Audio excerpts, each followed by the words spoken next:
Good morning, everyone. Thank you so much for taking the time to be a part of our webinar today. We're going to give just a few more moments to get some folks logged on, and then we'll get started. So thank you for your patience.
Okay, good morning, everyone. Thank you so much for being here this morning. My name is Lauren Cartwright. I'm the Business Retention and Expansion Program Manager for the Sonoma County Economic Development Board. I will be the moderator for today's session. This morning, we are joined by Sheba Person-Whitley, the Executive Director of the Economic Development Board, and Dr. Robert Eyler, Professor and Chair of Economics at Sonoma State University and Principal at Economic Forensics and Analytics. Please note that during this session today, we will also have a Spanish translation channel available. Please navigate to the bottom of your screen to listen in this format. We are also recording this webinar and will post publicly in the coming days. Today's presentation is going to begin with a departmental update from the Economic Development Board, followed by a local economic update with Dr. Eyler. We ask that you please save your questions until the end of the presentation. We will then open it up for a live Q&A session with our various hosts and panelists today. Please note that there is a Q&A function at the bottom of your screen as well. Please utilize that for your questions at the end of Dr. Eyler's presentation. Now, without further ado, I'll turn it over to our Executive Director, Sheba Person-Whitley, to get started. Morning, Lauren, thank you so much. Thank you all for taking time to be with us today. My name is Sheba Person-Whitley with the Sonoma County Economic Development Board. We understand that there's a great deal of anxiety, uncertainty, frustration, and pain being felt throughout our community, and we want to work with you to bring you relevant, timely content. As some of you might know, the past several days, our team has been working diligently with a wide variety of industry leaders and stakeholders. Part of that work involves pulling together some task force to think about how businesses will be able to mitigate, how do we ensure safe environments for our staff as they come back into the workplace, as well as our consumers. So all that work has taken place over the last several days. The deliverables of that will be a set of best management practices that are not developed by us, but that are developed by business industry leaders. All of that will be up on our website and on social media within the next couple of days.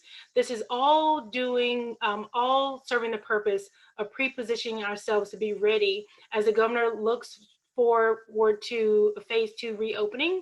We want to make sure that all of our businesses are able to pre-position, secure things like PPE, think through how they mitigate, and that way they will be poised and ready once that reopening happens. In addition to that task force work and the overall recovery and reopening framework, we're also partnering with Dr. Robert Eyler. We understand that there's a great desire for everyone to really get a handle on the breadth and depth of the true economic impacts related to COVID-19. Our community is under a tremendous amount of stress, and Dr. Eyler's presentation today will really get into some of what those impacts are currently, looking at some future projections, looking at the outlook for critical industries such as tourism and how we might see that play out differently in different parts of the community. Dr. Eyler's presentation will be around 25 to 30 minutes, and it will be followed by a live 30-minute Q&A, which will give you an opportunity to ask questions specifically related to economic impacts and what we might see in the future. Dr. Eyler is a Sonoma County native. As Lauren said, he's a professor at Sonoma State University. He earned his PhD from the University of California, Davis in economics, as well as a BA in economics from CSU Chico. So without further ado, I will turn it over to Dr. Eyler for his presentation. Again, thank you all for taking the time to be with us today.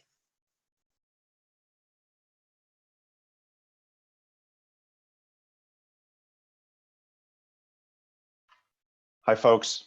My name is Rob Eyler, and hopefully you can see my screen and me. As Sheba said, I'm going to basically walk us through where most economists are looking at the data and what might be the most important data to watch over the next several weeks and potentially several months. It's been very critical to watch the data, and I'm going to give you some notes as I walk through here about what data to really focus on and some of the noisiness in the data. But in general, we've had some new data come in the last couple of days. In the next couple of weeks, we're going to see a lot of the initial damage from the COVID-19 situation nationally. So let's look now at the agenda for what I'm going to talk about. First, I'm going to talk about some of the data that's going to be revealed and some of that were just revealed to show where the damage is starting and why the damage is starting. But a lot of this is going to be intuitive probably, as you'll see in a minute. Then we're going to talk about jobs and recovery in sort of two ways. One, we're going to say, well, where should we expect job losses to be most significant once the data show up? And probably anecdotally, we already figure where it's coming most focally in Sonoma County.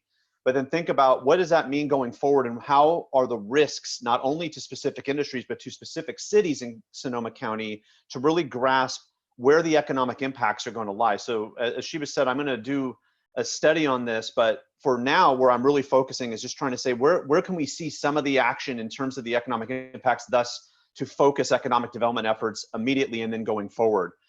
We're going to see some social change. We've already seen some lifting of the grip that has held us at home and basically the shelter in place for the last few weeks. How that evolves is in terms of how the social policy comes out and we emerge from this is going to be very important as to the depth and breadth of the economic impacts, and I'll allude to those as we move forward. A lot of questions I get about what the forecast is going toward, let's say, 2021 and beyond. I'll talk about where business economists see this going, and then I'll modify that a little bit to give you a sense of where it's most likely to see the damage and ultimately when we're going to come out of this from a data standpoint. So far, we have had three policies that have come together more quickly than in any other economic time with respect to a downturn and the government reaction. Monetary and fiscal policies are meant to provide positive impacts for the economy to offset the negative. So like in 2009 and really in 2008 and 9, we saw monetary and fiscal policy, monetary being the movement of interest rates and the availability of more cash in banks and credit unions, and fiscal policy where Congress is passing law to allow more money to move from our treasury out onto the street for residents and businesses. The sum of those parts are what we call accommodative policy, meaning that the two together should have, in a sense, a larger multiplier effect on the economy to offset the negative. And in this case, the negative not being inflation or not being, let's say, a contraction of the stock market that then leads to job losses that leads to lower demand. We actually have had social policy that has contracted our economy and led us into what is most likely a relatively deep recession over the next couple of quarters. Now, the idea is the two policies together is it's meant to be bigger than the sum of their parts and bigger ultimately than the social policy. But the damage is going to look pretty nasty over the next couple of quarters. And let's talk about some of the data to watch.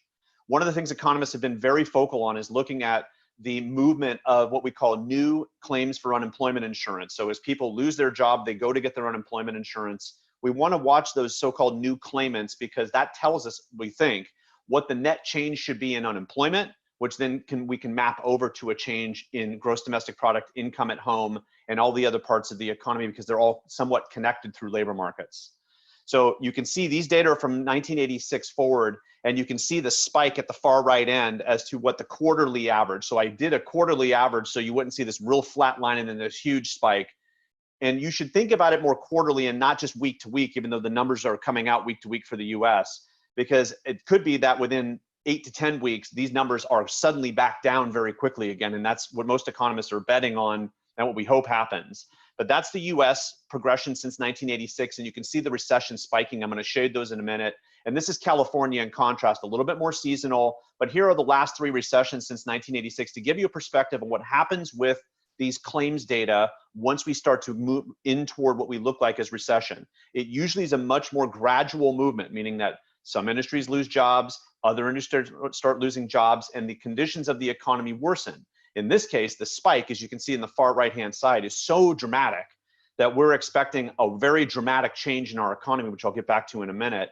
But this has been the focal piece of data for the last few weeks because this really are, not only do they represent actual people. So it's not an estimate. This is actually a count of people. And then it has usually this sort of harbinger aspect of what's going to happen in unemployment more completely, especially when it moves at this pace directly vertical.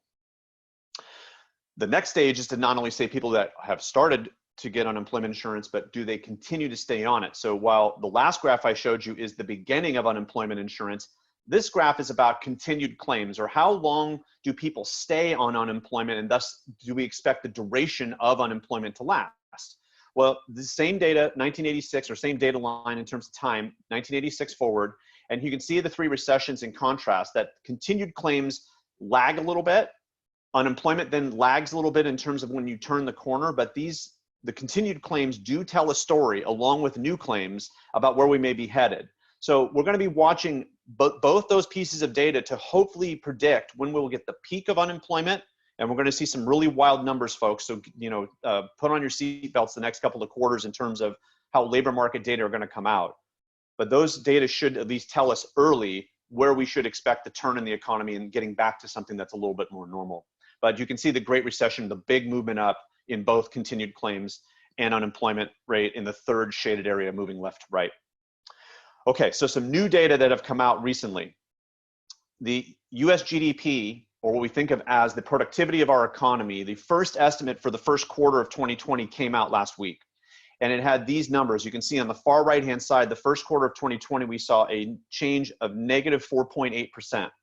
Now, that is not as big as the most dramatic change in the Great Recession, which you can see I marked here as negative 8.2. I'm going to show you the three recessions from 1990 forward here.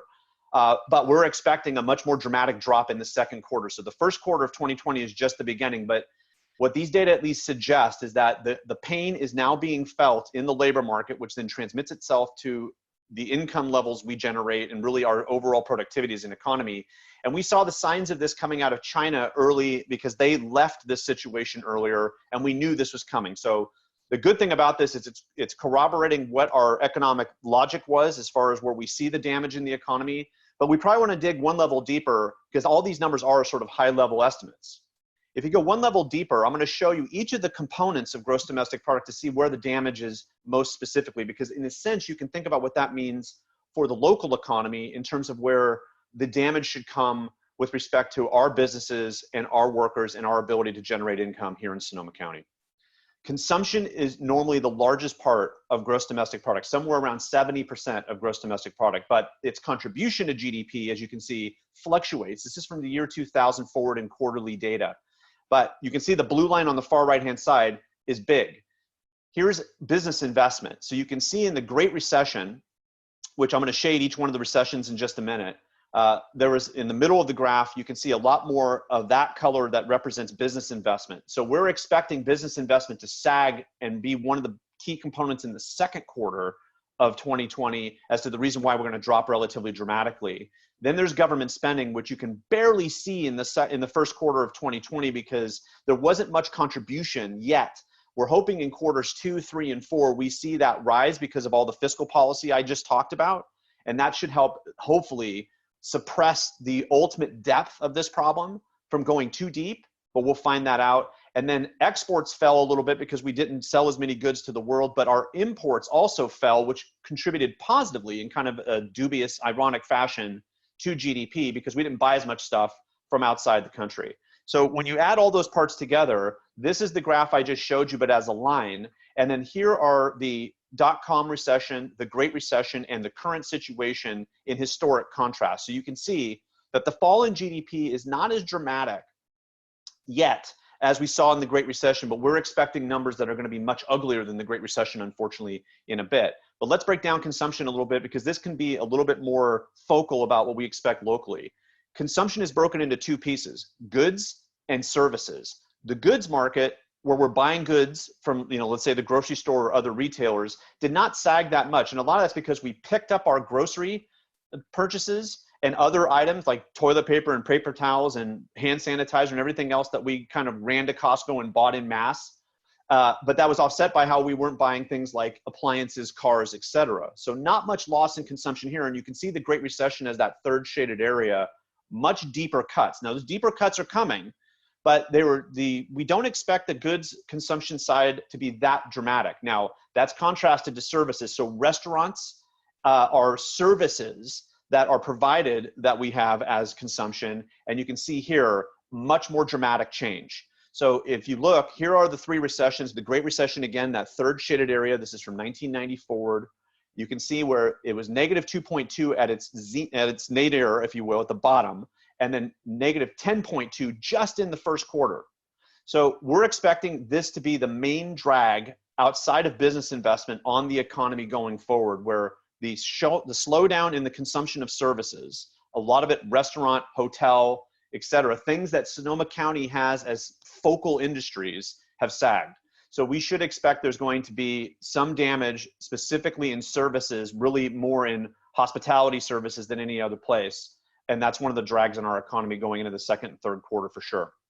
So if you look at that, that's the current picture and the current estimate. Now, the National Association of Business Economists published these data in April, and they said, look, given the data we know, and you'll notice that the first line here, which is the first quarter of 2020, we now know that data is negative 4.8, but that lies in the middle of the median forecast. So the first panel of these data are the estimates for the data I just showed you about gross domestic product at the US level.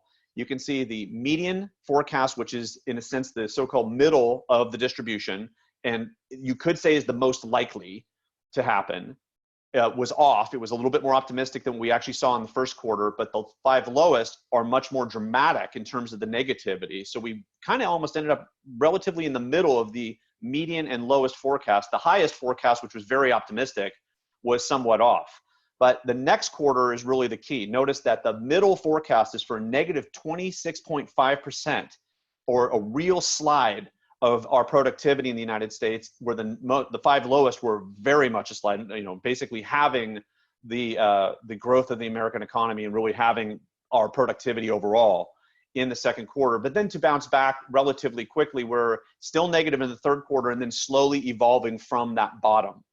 If the median forecast plays out, it's still going to take almost 2 years to dig ourselves out of the hole. So one of the things about these data and the forecast is you have to watch how the negative and the positive come together. They kind of lower in compounding ways and then increase in compounding ways. So we're not going to get quite back out of the hole according to the median forecast here, which hopefully you can see my arrow, until later in 2021, perhaps early 2022, as far as this median forecast. In the lowest forecast, we wouldn't be out of the hole until 2023 or 4, and in the more optimistic one, we would be out sometime next year. Now, the second panel is unemployment, and I want to kind of focus your eyes on the far right-hand side, the 5 highest levels of unemployment. This is a real drag on the economy if this plays out. So the two forecasts feed off of each other. The labor market contraction will then feed into our productivity forecasts and ultimately the income we make at home. So for Sonoma County, based on the structure of the economy, and I'll talk about this in just a minute, we want to watch the risks in our economy based on these forecasts, because these forecasts give us a high level, but if our economy leans more towards services that are less likely to be consumed, that's a problem. If they are juxtaposed to other industries that we can actually accelerate from an economic development standpoint, that helps balance the ship. So let's now look at those are just the shaded areas for where we're going. 2 things to think about: depth and duration. No matter which way you slice it, we're really trying to do 2 things with policy: reduce the depth and contract or bring together the duration where it's much smaller in time. That's critical. So one of the things about Sonoma County that's somewhat dubious is we've been through a lot of natural disasters recently, and we kind of know how to react to these things in economic development. The problem is that this one is so generalized, there really is no other place to sort of get positivity from, and there's no, let's say, physical damage for which construction and asset markets are going to, in a sense, feed money in to rebuild. A lot of this is going to come from fiscal policy, the government helping, and also businesses sort of trying to stay in place and hold on to the capacity of our economy, which I'll come back to in a minute. But in many ways, this does act like a natural disaster in a general form. And natural disasters generally have this timeline, or you can think of this recovery line, and we're basically right here. We're getting close to the peak of the short-term problem, and hopefully once we release ourselves from shelter in place and get the economy started again, we will quickly move to the bottom of the hill of this and then move into the intermediate phase, which is the sifting of the business and the job markets in such a way to figure out what the overall capacity is of the economy and then move into the long-term recovery phase. Now, a lot of questions about reopening. If you reopen, what do you got to think about? Well, it's a cost-benefit analysis like almost everything else in life. The costs are we will reinfect ourselves and we will overload the healthcare system, the things we tried to avoid by sheltering in place in the first place. The second is if that happens, the medium-term cost would be we would go back into shelter in place and recontract the economy, potentially exacerbating the economic problems from shelter in place as a social policy. The long term is that we would change the cost of doing business for a long time to come and probably almost see a complete restructuring of our economy in some ways, specifically in hospitality. But what we're trying to do is end this shelter in place in such a way that we minimize those costs and maximize the benefits. Well, the benefits of reopening are pretty obvious. We get our jobs and our spending started again, which starts to generate business incomes and get us back to where we thought we were going to be January and February 2020. The tax revenue then flows back to our municipalities, the County of Sonoma and the cities, getting their incomes back together again, and in a sense, hopefully resetting some of their budgets in a way that they don't incur too long a time where they're losing revenue. The other thing about the cost piece, just to add a little bit here, is that from a municipality standpoint, we are expecting costs to rise, not only as a business or as an employer, but also because social assistance is likely to be higher in demand as more people are out of work. On the medium-term side, we're kind of betting on the idea that the virus will be either less strong or will not repeat going toward the fall and the spring next year, but we will see. The winter time is really the key. If we get through fall and into spring next year without a huge reinfection, or that we are able to shelter in place in a modified way from the lessons we learned this year, that's going to help a lot. So there are some medium-term benefits of getting the thing started and actually starting the process of protecting ourselves against not only current, but also reinfection, where if we do get reinfected, it will be a very smooth process and we will not have to have such draconian measures to keep ourselves from overloading the healthcare system. The long-term benefits are the fun part. This is where we get our economy back open again. We might see some entrepreneurism, some innovation, some adaptation, some new businesses from an economic development standpoint that would come out of this to serve the now rising cost of business, to lower that cost, and it would become a marketplace unto itself. Now, it's a dubious market in the sense that it kind of sucks that this is happening in the first place, but there are some potential benefits from an economic development standpoint, just like after the fires, that can generate new business incomes, unfortunately, from the detritus left from the crisis. Okay, what are we really trying to avoid? So in Sonoma County, what we want to do is we want to avoid a loss of capacity. We know there's going to be job loss. We're trying to avoid major business loss. And what we don't want to do is have the two start feeding off each other in such a way that the local labor force is reduced. So if businesses want to come back, we're suddenly scrambling around to find workers that now we have to import and potentially have to pay higher wages. We know there's going to be some exacerbation of the cost of doing business. We want to be very cautious to not have the two feed off of each other. And the fiscal policies, the so-called Paycheck Protection Plan loans, as an example, were really meant to avoid the second piece and partially the first. We know some folks are going to lose their job. If we can try to preserve as many of those jobs as possible and really preserve the cost of businesses keeping those workers in place, that preserves the capacity of our economy. This is what economists are most worried about, and those nasty forecasts I showed you before are, in a sense, forecasting some change in our capacity that we will not reclaim maybe until the middle of this decade. So that's, if we can avoid that, then the nastier forecast I showed you earlier is less likely to happen. So on the job loss side, we know that that's the first reaction. We've seen that already. Those initial claims for unemployment insurance I talked about earlier showcase that job loss is coming. The business loss may or may not come with initial job losses. The hope is that they do not, and that the businesses linger in such a way that they kind of go in hibernation and then start again, and we don't lose that capacity once the economy wants to come back in full, and that the two sides don't start feeding. That's critical. Now, again, one of the reasons why fiscal policy and monetary policy have been so aggressive is because they're trying to avoid this loss of capacity. Another piece of data that just came out a couple days ago is, where did the first round of these Paycheck Protection Plan loans land in the United States? Because a lot of people in California, and specifically in Sonoma County, had said, hey man, why am I not funded yet? I put the paperwork in. Why am I 10,000 in line? Well, here is a mapping that was put out by the New York Federal Reserve of where the first so-called tranche of money, the $349 billion that was the first round that came out of Congress for these loans, landed. And you can see that California, the darker areas are where most of it landed. The lighter areas are where less of it landed. And you can see California is in this lesser part. Well, what these economists had suggested is that one of the reasons why we saw less lending in California or in other places like New York is that we don't have as many community banks and credit union coverage in terms of the ability to facilitate that lending more quickly. So we've seen that now speed up a little bit in the second tranche and potentially the third that might be coming from Congress.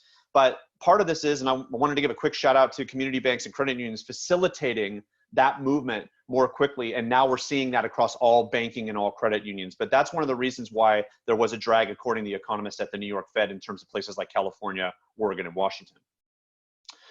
Okay, now let's talk more specifically about Sonoma County as I start to wrap up. Where are some factors of vulnerability? In travel and hotels is very obvious. I mean, if you talk to your local hotelier, especially ones that are locally owned, they're going to tell you it's been absolutely nasty. And it's probably going to be a little nasty over the next couple of months minimum because we're slowly rolling out and we have not got complete release to move around freely. Our airport. Well, airports generally have seen sagging demand and flights are still happening here and there, but there's been a lot of cancellations and most of the major airlines are very concerned about their future financially because they make bets on a continued travel season, specifically as you go into summer. We will see how much those fixed costs end up really claiming the lives of some of our airlines and ultimately some of our airports. Agriculture and wineries have had kind of a mixed bag. Our farmers are very vulnerable to this over the long term if we don't see more food demand generally. So one of the things is we bought more groceries, but restaurants have been closed in such a way that that demand has been shut off. So it's not all good for farmers and the food supply chain. This is also true for wineries. We've heard a lot of stories and we have some data that suggests that wineries who were able to ship so-called DTC or direct to consumer have seen a pickup in that business, but have not seen the flow in tasting rooms to where they're able to sell other goods at higher prices. And that has changed the winery outlook a little bit, not only across the United States, but specifically in California. And that's also a very mixed bag. So how we come out of shelter in place and are able to, in a sense, support our farmers, our wineries, and our vineyards, very critical for Sonoma County. Healthcare has also been a mixed bag. While we think, okay, well, healthcare must be booming because these cases have been going, we've been so good at shelter in place that those original forecasts did not fill in that capacity. And furthermore, our shelter in place has shut off our use of other types of healthcare. So for outpatient and other types of surgeries, there has been a slowdown in revenue. And hopefully that, again, won't change the capacity of our ability to provide healthcare across a wide breadth of potential options in Sonoma County. But we've got to watch for that in terms of a risk. Government is definitely at risk. From the county of Sonoma down to our cities, there is a lot of risk in terms of just budgets contracting and what that means in the provision of social services and in general services that we provide. Now, government at the same time is going to get some money from the federal government as a flow through as part of the overall fiscal policy package, but it might just offset expenses. So do not expect government to be suddenly flush with cash at the county and local level, at the city level, just because the federal government is saying they're going to provide money. There's a lot of stops along the way, and there's a lot of expenses going on every single day that we run without the tax revenue coming in. So on the worker side, and this is now shifting more toward the labor piece where the vulnerability may be, two critical groups.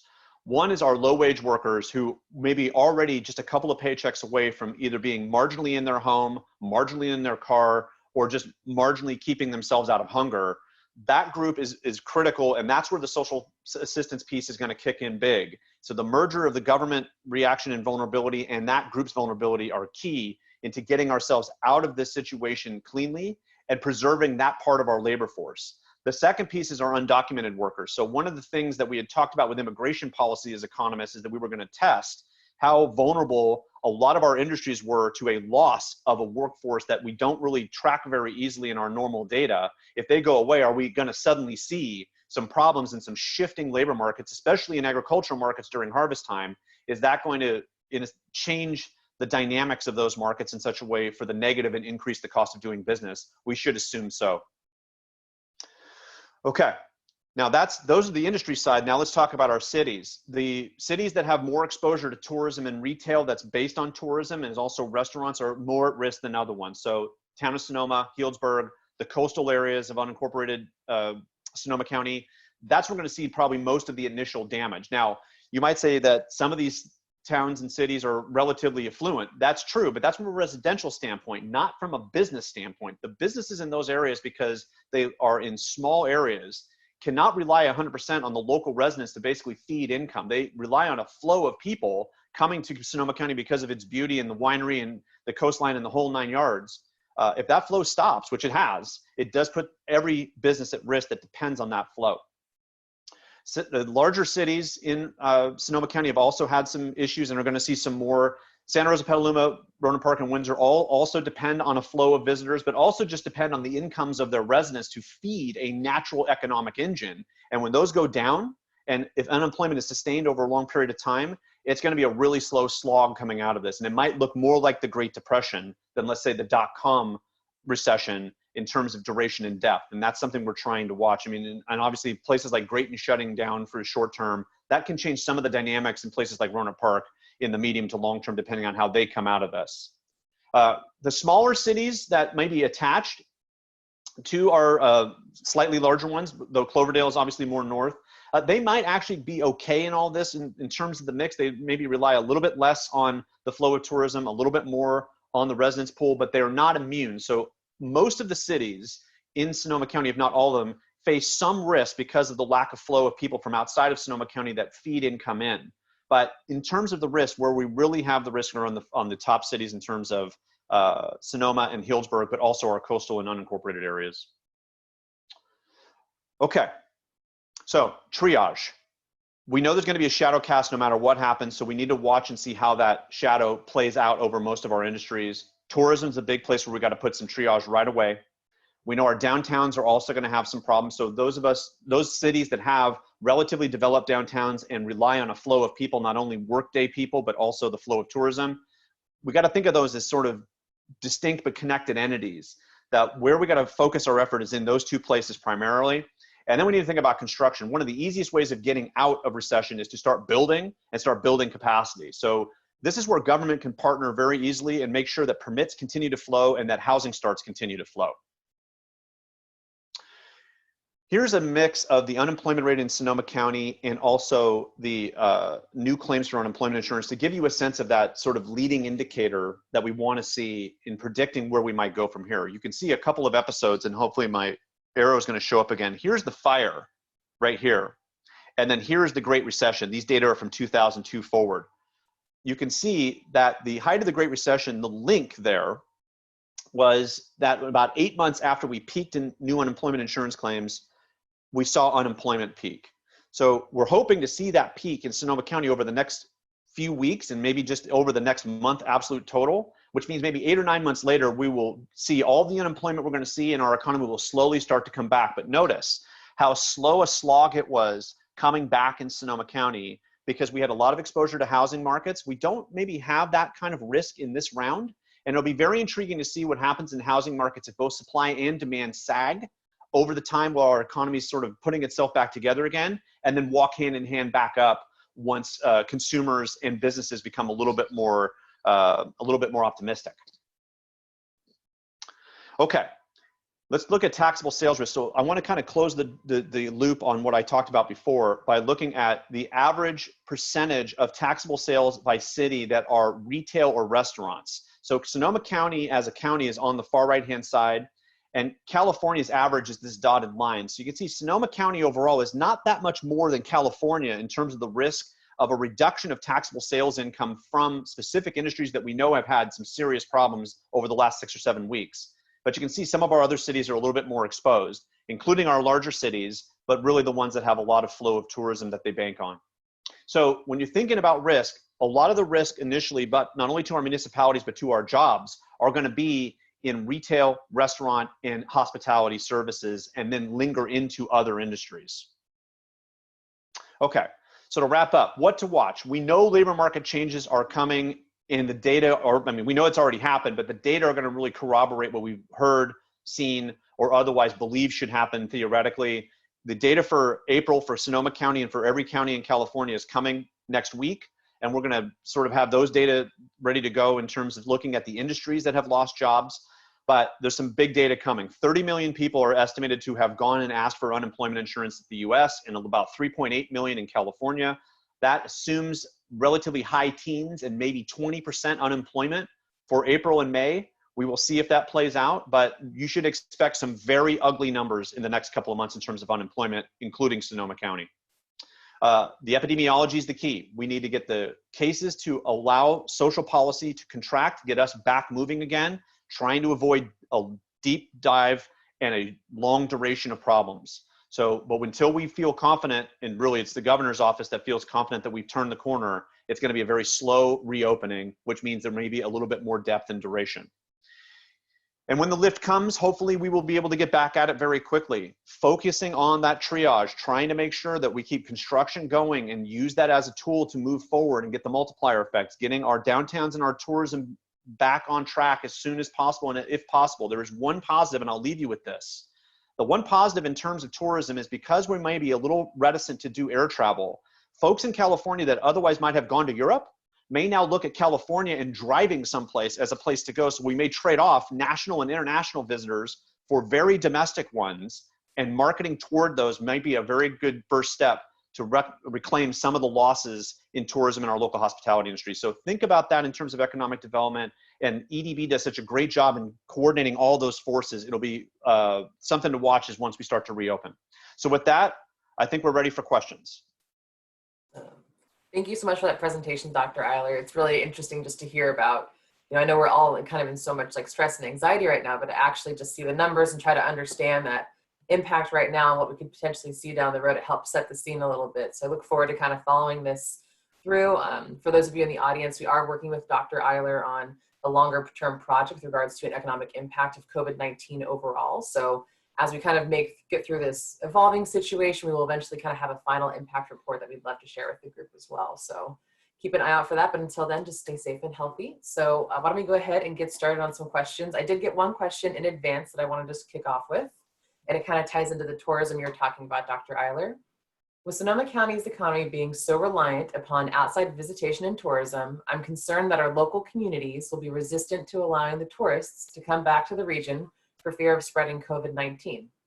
However, we do need to find a balance that concern with the staggering economic impacts of not reopening, and come up with a phased approach that both keeps our locals safe, but also restarts that economic engine as soon as possible. What data should we be looking at to make those right decisions? That's a great question. And I think the data are really on the economic side, not going to tell the tale as much as it's going to be on what the public health, the state of California sort of mandate as the way we're going to gather as we travel around.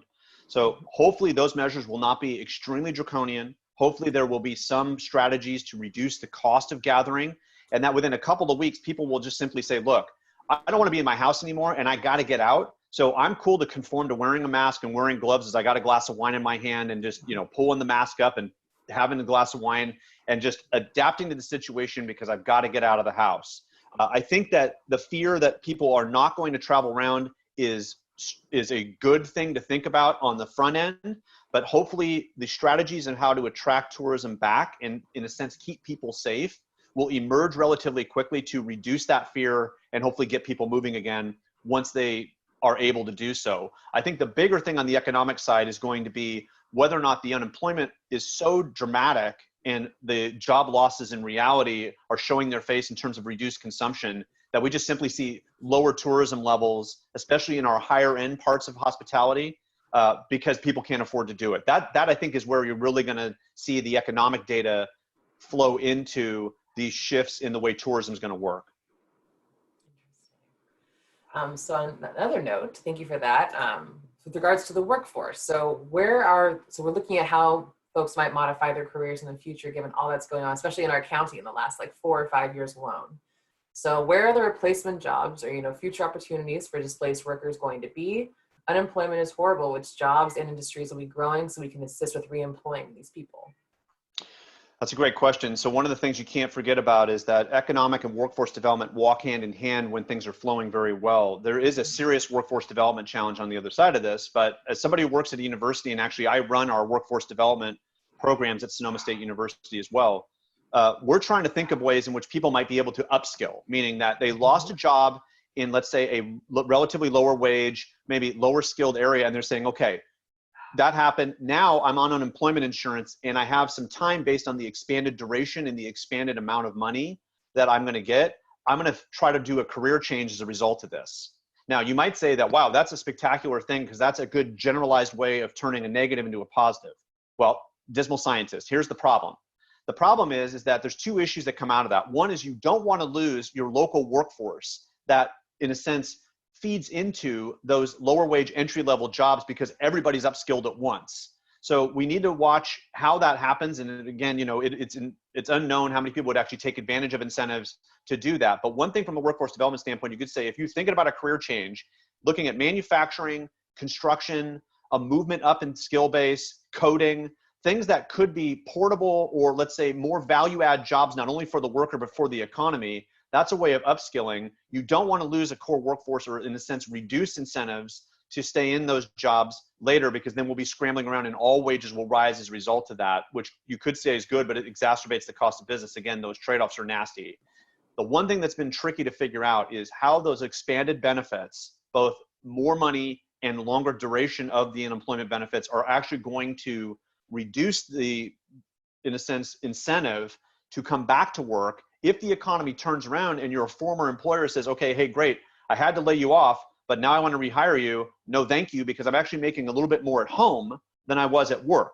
So there's a lot of different frictions in terms of workforce development and economic development where the labor market may or may not respond while those unemployment insurance benefits continue in a normal way. So that's something economists are watching across the United States. But in Sonoma County, we need to watch that specifically in our lower wage areas. Absolutely. Thank you. We have a two-part question here. So what analysis and forecasts have been done around municipal and county budgets in Sonoma County over the next 2 to 3 years, and what are the takeaways from that? Following on that, is it conceivable that the entire county and muni tax revenue base for some period of time could be entirely absorbed by retiree benefits? I think this question might need to be answered on a different note. I don't know if you have any insight on the county budget process, Dr. Eyler. I do not, but I mean, logically, you should expect revenues, at least for probably the next couple of quarters, are going to sag from the original budget forecast, and that costs are going to rise. Because not only is the county and the cities, are they employers and have office space that they're going to have to figure out what to do, like every other employer is going to have to figure out what to do, but social services demand should rise. And the revenue will not necessarily be moving parallel to that social services demand. So at sort of a 10,000 foot level, we should expect lower revenues and higher costs. And whether or not that actually leads to more retirements or shifting patterns in terms of how our pension systems look, those are all outstanding questions and still remain to be seen. But we should think that for some folks that either don't want to go through any layoff processes as a government worker or want to lock their benefits in now, depending on what part of CalPERS, CalSTRS, or whatever other pension system they may be in, you might see some shifting labor market dynamics in government because people are making decisions saying they want to lock the benefits now and they don't want to go through a couple of years in their mind of threat of potentially losing the job. So we'll see how all that plays out, but that remains to be seen. And there's not a lot of insight just yet. I think a lot of municipalities are scrambling just to try to find the right data. Absolutely. Wonderful. Well, looks like we have 22 questions queued up, so let's see how many we can get through. Okay. We have a question about our local real estate market and what you see happening in the future. That's a great question. So right now, most housing economists are seeing the following dynamics, and whether this plays out is probably the $64 question in real estate. So we have sagging supply because we don't expect as much construction, or at least construction slowing down a little bit, trying to figure out what's going to happen on the other side of this. So developers are going to probably be reticent to jump right back in the pool right away until they feel like consumers have turned a corner, or that renters are now looking to make purchase decisions because of lower interest rates, and potentially those renters do not have as much negativity in their own sort of, like, let's say, micro labor market in terms of their own job, and they're ready to buy. Demand is likely to sag a little bit because of the unemployment rate being relatively high. So if those two walk down hand in hand, supply and demand staying together in terms of the changes can lead to stability in prices. And so that's the key, is whether or not supply goes down in such a way that demand exceeds it and putting pressure on prices up. Zillow right now is actually forecasting that to happen for Sonoma County over the next year. Yeah, it is. Where on the other side of it, if you keep on trucking thinking that, we want to put more units up, or unfortunately people put their current unit up because they're done and they're moving away, which we hope does not happen, that can also lead to a sag in prices as demand is unlikely to keep up with all that. So that's whether we have the Great Recession round 2 in housing, or we have something that's a little bit more stable. Right now, housing economists are actually more optimistic than macro economists are about the general economy, because I think they see supply and demand moving hand in hand. So right now, that's what we see. Once we reopen, a lot of those questions are going to be answered in the summer, which is normally the time where people make housing moves. We'll play a lot of that out, at least for this year. Thank you. We have a question here I think I can answer. It's asking if we know for the rules regarding spending the PPP money for part of the CARES Act within an 8-week period for forgiveness to be extended. At this point, I have not heard anything about extending that 8-week deadline. I was on a call this week and they were talking about employers needing to find the best way to utilize those funds. They can try to have them forgiven within that time period. We have not heard of any extension. We'll be sure to update our online resource guide if we hear of anything along those lines, but as of right now, it's still that tight 8-week deadline for that spending. Okay, let's see here. Here's an interesting question. Thank you for your presentation. Can you provide some perspective on the role of the state of California in the outlook for Sonoma County? Outstanding question. So generally speaking, if history is a guide, the state of California's economic evolution very much dictates how Sonoma County goes, because the diversity of the Sonoma County economy and California economies are very similar. So if you look how California evolves in terms of personal income, gross state product, employment trends, tends to dictate the trend for Sonoma County. However, Sonoma County tends to have a little bit more robust labor market than California does on average. So we're expecting the unemployment rate, for example, to be a little higher at the state level after the sifting takes place, and for Sonoma County to recover a little bit more quickly than the state on average. We will see if that plays out, but history as a guide suggests that will happen. We're a little bit more affluent than the state on average. We have a little bit more dynamic business and labor force here. We should recover more quickly. But a lot of that does depend on how hospitality comes back, because that's where we really drive a lot of additional income and outcomes at the end of the day. Okay, great, thank you. Let's see if we can try to get some in here. All right. Here's a question. I haven't heard any comparison to the Great Depression from almost 100 years ago. Are there any data points or ways to analyze our current situation with what happened to the economy during that dip?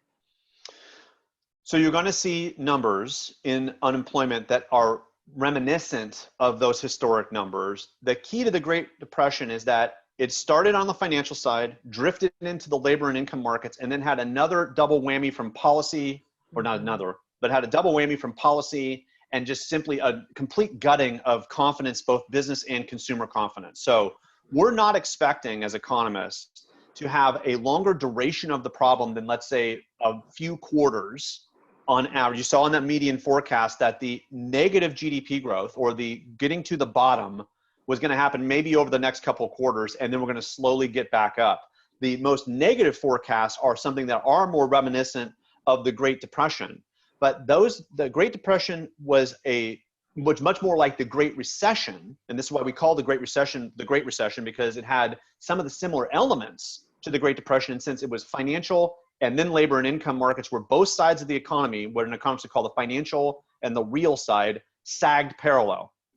This time, we might see the financial side, because of all the policy reactions and maybe not much movement in our housing market, be supported, because this is more like a natural disaster rather than a bubble bursting in the economy that then affects all markets simultaneously. That plus bad policy decisions in the early 1930s exacerbated the length of the Great Depression, and that's why we call it the Great Depression, because it lasted a long time. The more negative forecasts have that look, but the same conditions are not in place now if we make the right policy decisions going forward. So that's critical. We have to sort of make the right decisions going forward and hope that a reinfection, when it comes, we think the scientists are now saying it's not if, it's when, is suppressed in terms of its so-called, its overall economic effects. That's key. If it happens to have a second round of similar effects, it could lengthen this and have a little bit more of a depression look. Got it. Thank you. I saw a couple questions come in for businesses, so let me see if I can get a couple of those. Shiva, I think one of them maybe was you could best answer. Let me see, where is that one at? Sorry, 1 second, folks. So here's a great question. With the Latino small business representing 15% throughout the county, how does Dr. Eyler, or maybe even the Economic Development Board, Shiva, if you want to answer this question, look at assisting or supporting the needs, since not all of their needs mirror the overall business in the community? What is needed to give additional support to direct businesses to succeed and not feel at times that they are out on their own? So I don't know if that's a combination economist and EDB question we could answer. Sheba, if you want to step into. Sorry. So yes, we do have a business diversity program manager here at the EDB. We also have been partnering very closely with Supervisor Gore around some Latino outreach.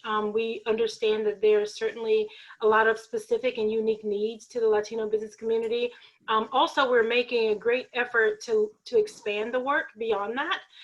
There are other minority business community leaders that really need some support, other historically underutilized businesses as well. So through our program manager, Marco Suarez, we really try to put together a robust program specifically looking at business diversity overall.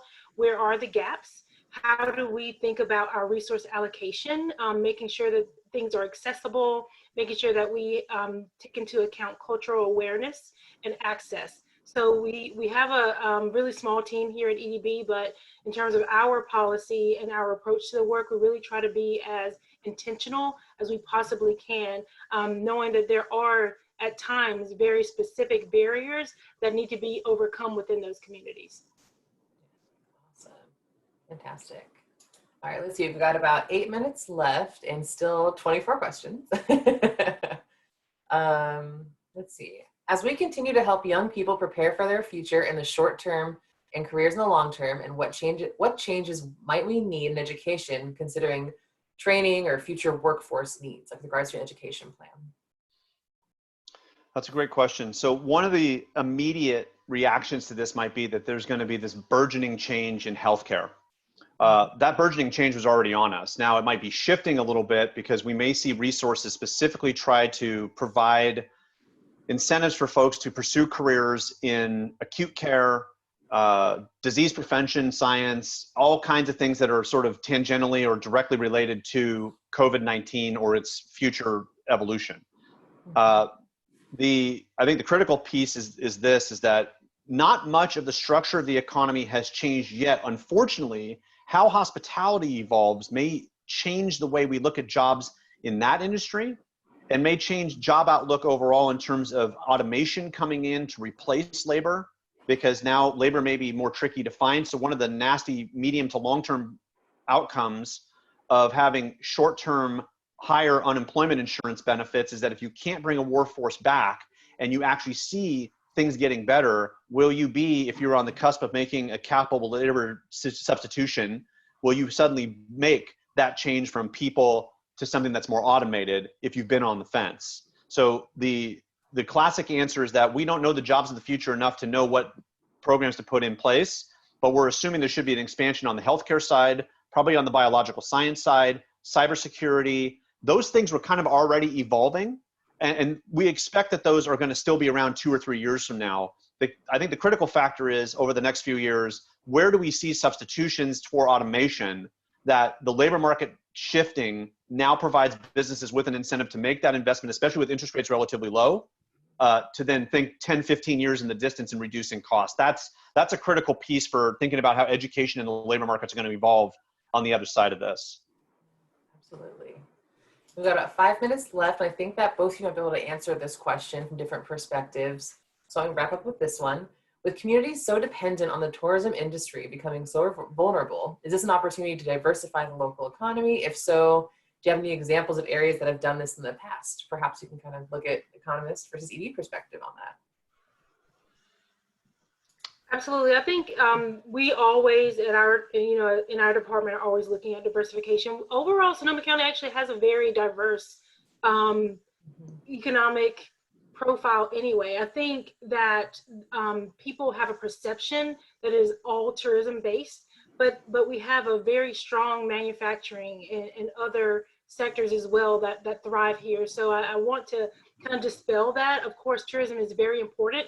It is a huge part of what drives our local economy, but we actually have a very diverse economic environment here already. We are always looking for opportunities to look at further diversification, looking at the future, looking at what the data is showing us is going to be in demand in the future, and how we might position ourselves, especially with the K-12 and the junior college education, so that we have a ready labor force that is able to enter into those positions and take advantage of those opportunities as they become available. So definitely, I just want to make sure that everyone understands that tourism is so important, but there's lots of other great economic activities and things that happen already here. Shiva is 100% correct. The one thing about Sonoma County is north of the Golden Gate Bridge, and it's not only the largest place in terms of population, it's the most diverse economy, probably to Portland. So if you think about it, one of the things about, let's say, Napa County 12, 15 years ago kind of put a flag in the ground and said, we're going to go to hospitality and wine as our two driving forces. Now that is, the risk in that is now been exposed in this situation, but we will see how Napa County, based on some of the things I said earlier, may be able to spin out of this quickly if it is able to take advantage of people not traveling nationally and internationally in the summer and looking more locally just to get out of the house and take a car trip, assuming the ability to gather is solved. In Sonoma County, while we do, as Shiva said eloquently, we rely on the tourism industry as a big part of our economy. The beauty of it is we have manufacturing, construction, which are, you know, value add, goods market driven services or businesses that provide more diversity than just services against other local players. So if Sonoma County does have to make a little bit of an adjustment in the short to medium term, it already has the capacity to do that, which is not true as much in Marin County, Napa County, and really many of the counties going north of the Golden Gate Bridge, like I said, probably till the Oregon-Washington border. So that's a good thing, and Sonoma County's always had that characteristic, which has been great. Wonderful. We have about a minute left. I think it's a good time to wrap up. I know we have about 23 questions outstanding. So what we will do on our end is we'll make note of those questions and see if maybe we can try to tag team and work together to answer those. And then I'd be happy to send an email out to the webinar attendees with a follow-up. We'll also have a link to today's webinar as well. Thank you everyone so much for attending. Thank you, Dr. Eyler, for participating, and Shiva for being here. I feel like we were able to answer some burning questions out there aside from when are we going to reopen, but kind of more strategic answers and kind of solutions that we're looking for as we understand how we're going to get through all the impacts that are going to be coming along down the pipeline for this COVID-19 situation. So thank you so much for your time. If anyone has any questions, please email us. I will add the email to our chat right now, but we hope that everyone stays safe and healthy and have a great day, okay?